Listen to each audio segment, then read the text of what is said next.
Hello, my name is Millicent Price, and today I will be completing a case analysis on the case of Trevor. Um,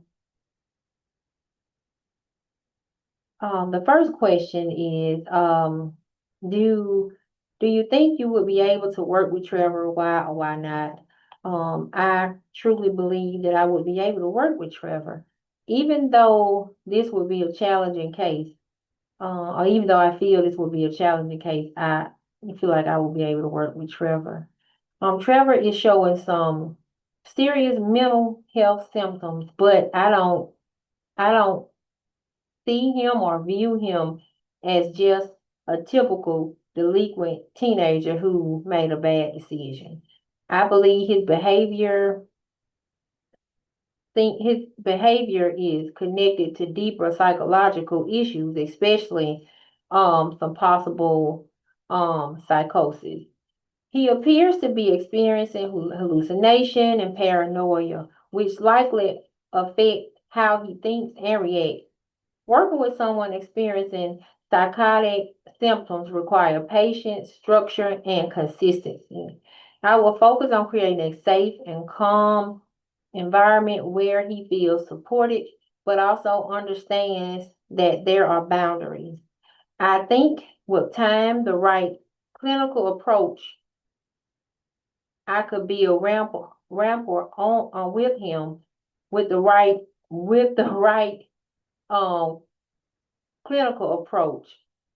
I believe I could be a rampart with him and help stabilize his symptoms.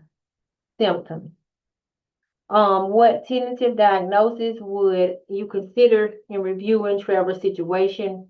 Do you see more than one? Based on the information provided, my primary tentative diagnosis would be early onset schizophrenia. And this is according to the Diagnostic and Statistical Manual of Mental Health Disorders. Trevor is reporting multiple types of hallucination. For instance, he sees a dog that no one else sees. He feels bugs crawling on his skin when there are none. And he appears to hear his father speaking to him during a session. He also shows social withdrawal, unusual behavior like rocking and staring at the wall, difficulty functioning at school and socially. These symptoms started several years ago and seem to be getting worse, which supports a psychotic disorder rather than a short-term episode. I would also consider post-traumatic stress disorder because of his statement about being molested. Trauma can sometimes contribute to hallucination and or disassociation. Um, but we need, but we need more information. Although he set a fire, I believe that his behavior is likely connected to his psychosis rather than a separate diagnosis like you know, pyromania, paromania, I'm sorry. Lastly, what would you do after Trevor stood up and walked out? Me personally, I would my first reaction would be to stay calm. I wouldn't want to upset him by rushing to him or raising my voice. Um I feel if I did that, it probably would increase his paranoia. But I would step into the hallway and, keep a safe distance and speak in a calm, reassuring tone.